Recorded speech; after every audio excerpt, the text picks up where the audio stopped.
Le 15 janvier 2026 marque un tournant symbolique dans la collaboration spatiale sino-algérienne. Un nouveau satellite, baptisé ALS-3A, a pris son envol depuis la base de lancement de Doukwon, au nord-ouest de la Chine, propulsé avec précision par une fusée Longue Marche 2C. Non, ce n'est pas juste une prouesse technologique de plus à cocher dans le carnet des réussites. C'est le fruit d'un plan réfléchi, d'une vision nationale ambitieuse qui vise à doter l'Algérie d'outils géospatiaux avancés. L'ALS-3A, conçu pour scruter la Terre avec un œil affûté, est destiné à fournir des images. Le 15 janvier 2026 marque un tournant symbolique dans la collaboration spatiale sino-algérienne. Un nouveau satellite, baptisé ALS-3A, a pris son envol depuis la base de lancement de Doukwon, au nord-ouest de la Chine, propulsé avec précision par une fusée Longue Marche 2C. Non, ce n'est pas juste une prouesse technologique de plus à cocher dans le carnet des réussites. C'est le fruit d'un plan réfléchi, d'une vision nationale ambitieuse qui vise à doter l'Algérie d'outils géospatiaux avancés. L'ALS-3A, conçu pour scruter la Terre avec un œil affûté, est destiné à fournir des images détaillées servant à mieux planifier l'usage du territoire, à optimiser les ressources, à anticiper les catastrophes naturelles et à suivre de près l'état de l'environnement. En somme, ce n'est pas qu'un satellite, c'est un œil céleste au service d'un pays en pleine mutation. Si l'on pense que ce genre de satellite se limite à des usages civils, on passe à côté de l'essentiel. Car derrière les jolies promesses de développement durable se cache une véritable extension du bras stratégique des États. Surveillance, renseignement, sécurité. Autant de domaines dans lesquels ce bijou technologique joue un rôle de premier plan. Surtout dans un monde où les équilibres géopolitiques changent plus vite qu'un tweet viral.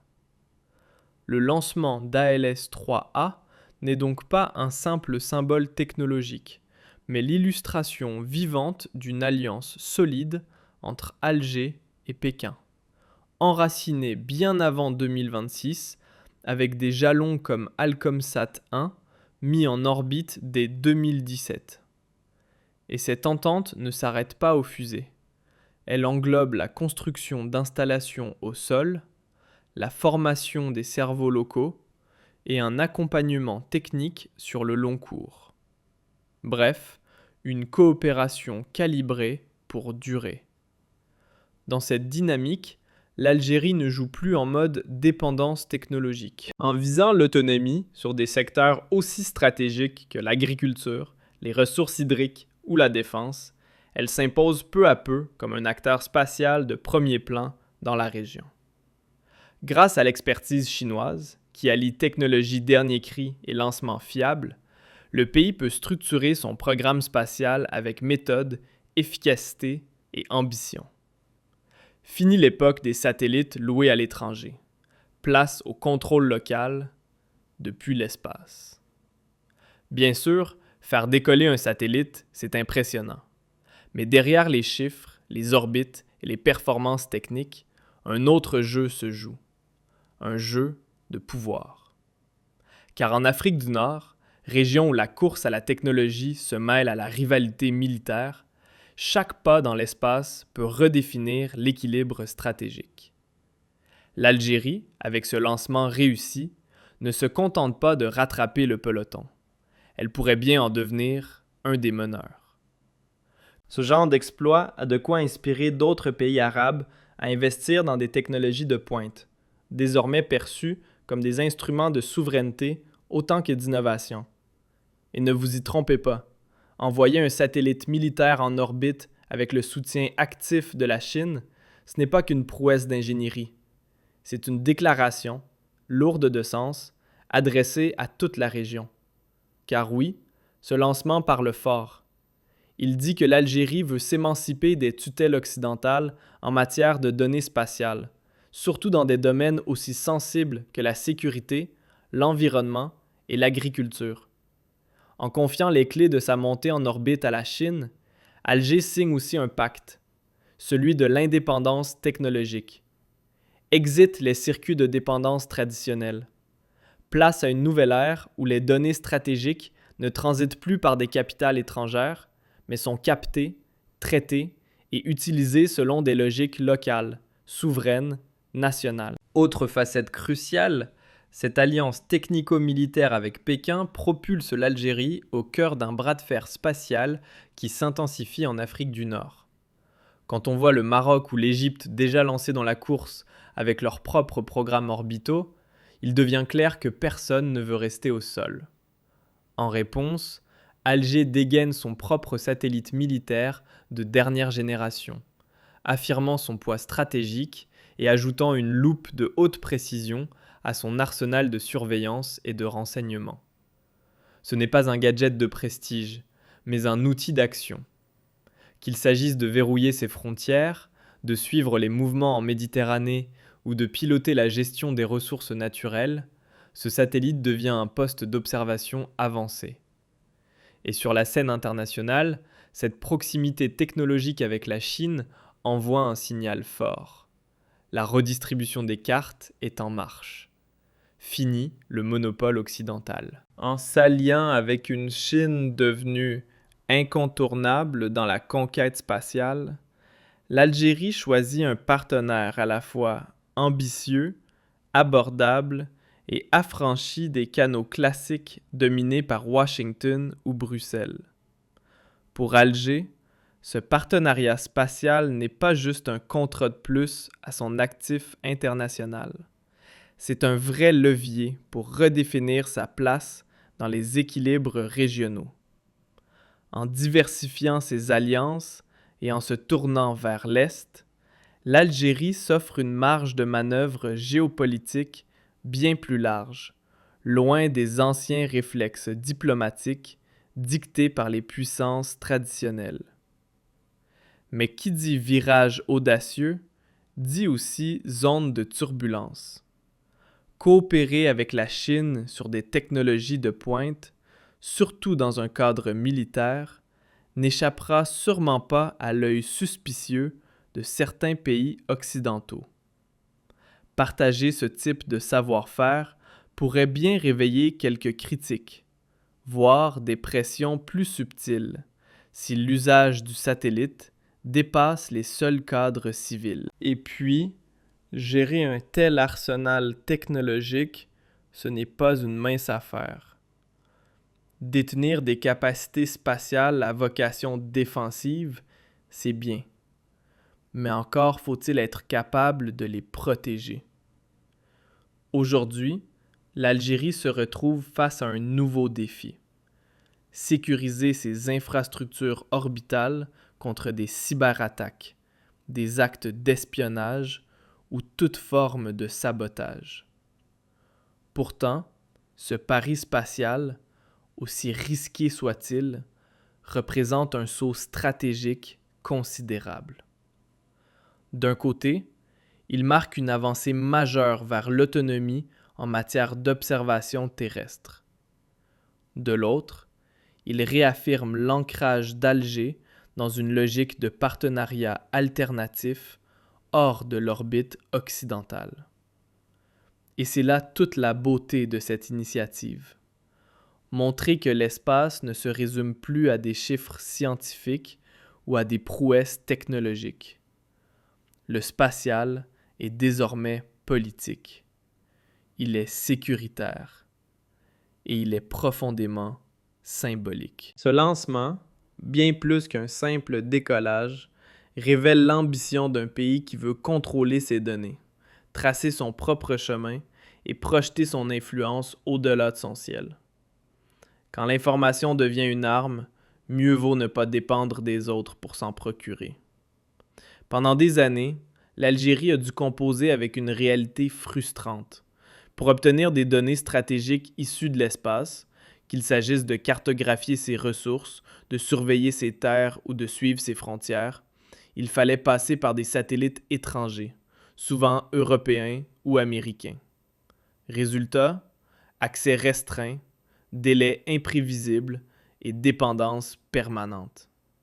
Mais ce temps-là est désormais révolu. Grâce à son nouveau satellite à usage militaire, l'Algérie a pris les commandes de son propre ciel. Fini les détours par des agences étrangères. Aujourd'hui, les données arrivent en direct, sans filtre, sans attente et surtout, sans censure. Ce niveau d'autonomie change la donne pour la sécurité nationale, car contrôler ce que l'on voit, c'est aussi maîtriser ce que l'on protège. Ce tournant décisif a été officialisé le 15 janvier 2026. Ce jour-là, l'ALS-3A a été lancé avec succès depuis la base chinoise de Duquan, propulsé par une fusée Longue Marche 2C. Ce vol n'est pas juste un exploit technologique, c'est le symbole d'une coopération algéro-chinoise qui ne cesse de se renforcer. Une alliance spatiale construite sur la confiance, l'ambition et une vision commune à long terme. Ce n'est pas tous les jours qu'un satellite change la donne, mais celui-ci, oui. Ce lancement n'est pas simplement une prouesse d'ingénierie, c'est le reflet d'une vision bien plus vaste, ancrée dans une stratégie nationale ambitieuse. L'Algérie ne cherche pas à impressionner, elle veut maîtriser. Grâce à ce bijou de télédétection, le pays compte bien cartographier, surveiller et anticiper. Urbanisme, gestion des ressources naturelles, prévention des risques climatiques ou suivi environnemental. Désormais, chaque pixel venu du ciel servira une mission concrète sur Terre. Mais l'histoire ne s'arrête pas à l'aménagement du territoire. Ce genre d'engin orbital, en apparence civile, possède aussi une face bien plus sérieuse, celle de la défense. Dans un monde où la géopolitique se redessine aussi vite que les données circulent, un satellite devient un atout stratégique incontournable. Sécurité intérieure, renseignement, dissuasion, autant de fonctions discrètes mais décisives qu'un œil artificiel en orbite peut remplir avec une redoutable efficacité. Et si ce satellite incarne une avancée technique, il est aussi le fruit d'une collaboration forgée dans le temps, car cette réussite repose sur des fondations solides, celles d'un partenariat sino-algérien lancé bien avant 2026, avec notamment Alcomsat 1 en 2017. Depuis, les liens se sont étoffés. Conception, lancement, infrastructure terrestre, formation des ingénieurs, assistance technique à long terme. La coopération va bien au-delà d'un simple contrat spatial. C'est un véritable transfert de savoir-faire et une alliance stratégique qui prend de l'altitude. Derrière cette avancée spatiale se cache un plan bien plus vaste, celui de l'émancipation technologique. L'Algérie veut rompre avec sa dépendance chronique aux satellites étrangers, surtout dans des domaines où la souveraineté n'est pas négociable, comme la gestion des terres agricoles, l'approvisionnement en eau ou la défense. Le message est clair, ne plus attendre que d'autres observent à sa place.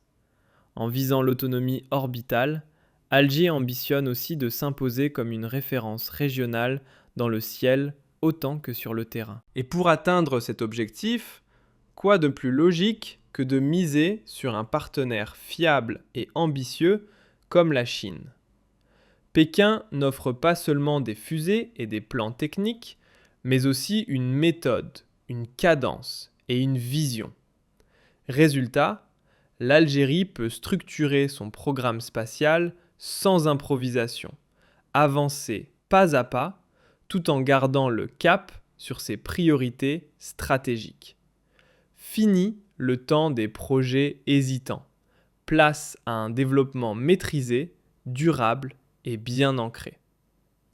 Mais ce virage spatial soulève aussi des interrogations, car en Afrique du Nord, la montée en puissance technologique n'est jamais neutre. Chaque satellite lancé devient un jalon dans une compétition feutrée mais bien réelle entre nations voisines. Maroc, Égypte, Algérie, tous avancent leurs pions dans cette partie d'échecs à très haute altitude. Et à mesure que ces projets prennent forme, ils attirent capitaux expertise et ambition. L'espace devient un levier d'influence, un outil sécuritaire et surtout une vitrine du pouvoir régional. Ce n'est pas juste une fusée qui a décollé, c'est un signal stratégique envoyé à haute altitude. En collaborant étroitement avec la Chine pour mettre en orbite un satellite militaire, l'Algérie ne se contente pas d'accumuler les prouesses techniques. Elle redessine les lignes d'influence. Car ce lancement raconte deux histoires à la fois. D'un côté, celle d'un pays qui veut couper le cordon avec les grandes puissances occidentales, notamment dans des domaines aussi sensibles que la sécurité intérieure, la surveillance environnementale ou la gestion agricole. La collecte d'images satellites et de données de télédétection n'est plus un service à louer, mais un outil souverain à maîtriser. Et cette quête d'indépendance ne s'arrête pas au discours. En s'adossant à Pékin comme fournisseur principal, Alger s'ouvre un nouveau champ de coopération, bien loin des circuits verrouillés par Washington ou Bruxelles. Cela lui permet non seulement de choisir ce qu'elle observe, mais aussi comment et pourquoi. En bref, un gain de liberté stratégique taillé sur mesure. Mais ce partenariat spatial a aussi une portée plus large. Il propulse l'Algérie dans l'arène compétitive d'une Afrique du Nord, où les satellites deviennent autant d'arguments diplomatiques que d'outils de surveillance. Entre le Maroc, l'Égypte et maintenant l'Algérie, chacun avance ses cartes dans une partie à très haute résolution. Et Alger, désormais équipé d'un œil militaire en orbite, s'assure une place dans le trio de tête, quand l'espace devient un levier de puissance terrestre. Les satellites ne tournent pas seulement pour la beauté de l'orbite, ils servent des objectifs bien ancrés dans la réalité. Grâce à ces nouvelles capacités spatiales, l'Algérie dispose désormais d'un outil redoutablement efficace pour surveiller ses frontières, scruter les eaux méditerranéennes et optimiser la gestion de ses ressources naturelles. Autant d'enjeux cruciaux dans un monde où la stabilité passe par la maîtrise de l'information. Sur la scène internationale, cette alliance renforcée avec la Chine ne passe pas inaperçue. Elle incarne un glissement stratégique, un recentrage vers des partenariats moins tributaires des logiques occidentales. Pékin, en pleine ascension dans la conquête spatiale, propose une alternative technologique crédible, performante et surtout libérée des pressions habituelles de Washington ou Bruxelles. Pour Alger, c'est l'occasion rêvée de redessiner sa carte diplomatique, de s'émanciper des anciens équilibres et de jouer un rôle régional plus autonome, sans avoir à marcher au rythme imposé par les grandes puissances traditionnelles. Mais toute ascension comporte ses turbulences. En misant sur des technologies sensibles venues de Chine, l'Algérie s'expose à une attention renforcée de la part des pays occidentaux. Si l'usage militaire du satellite se confirmait, il n'est pas exclu que des critiques, voire des tensions diplomatiques, voient le jour. Ce n'est pas rien, après tout, de faire passer son regard orbital de passif à stratégique. Et cette montée en gamme ne s'arrête pas au lancement. Elle implique aussi une nouvelle responsabilité. Car disposer de capacités spatiales militaires, c'est devoir défendre des actifs de très haute valeur contre les cyberattaques, les sabotages, voire les opérations de brouillage hostiles. Malgré tout, ce tournant représente une double avancée pour l'Algérie.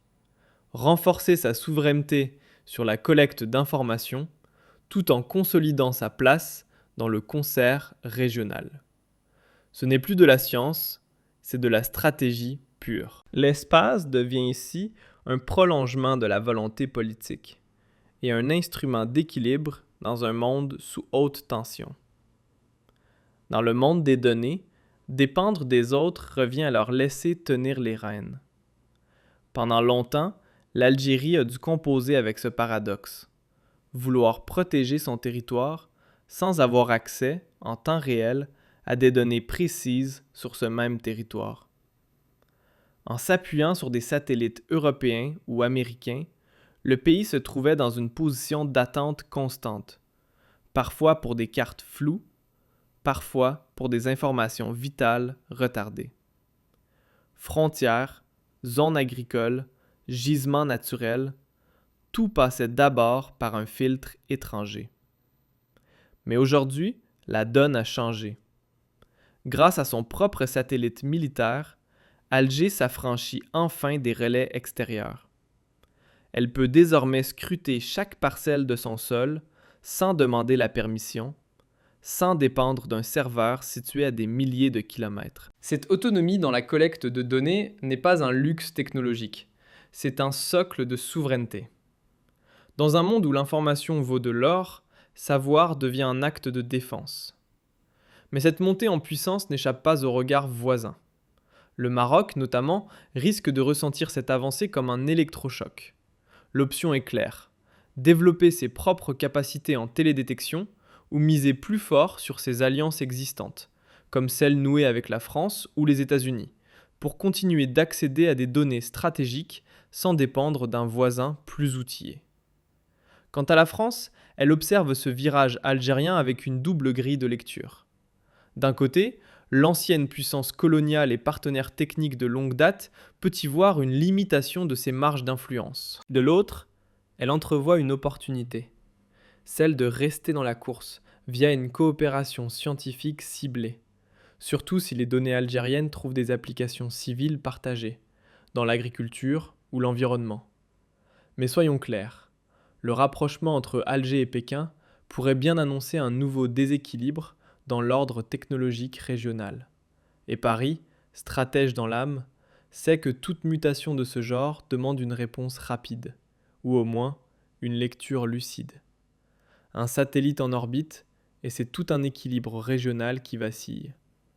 Car même si la France garde un œil calme et analytique sur ce genre d'évolution, certaines préoccupations, notamment sur le volet militaire, ne peuvent être totalement écartées. L'Algérie vient de hausser le ton dans la conversation stratégique nord-africaine. Et le Maroc le sait. Ce lancement envoie un message clair. Alger monte en puissance, et les autres devront suivre ou rester à la traîne. Du côté français, pas de panique. Paris adopte une posture nuancée, tentant de conjuguer diplomatie scientifique et stabilité sécuritaire. Ce n'est pas vu comme une menace directe, mais bien comme un signal de rééquilibrage régional. On surveille, on analyse, on ajuste. La France sait que dans cette nouvelle configuration, maintenir des passerelles technologiques et des espaces de coopération reste essentiel, surtout si les usages restent civils, agriculture, climat, urbanisme, recherche. Mais plus largement, ce lancement agit comme un catalyseur. Il stimule une compétition technologique déjà bien engagée entre les pays d'Afrique du Nord. Une sorte de New Space Race version Maghreb. Chacun modernise ses outils, accélère ses programmes, revoit ses alliances. L'Algérie, elle, vient de marquer un point décisif. Car ce n'est pas qu'un simple exploit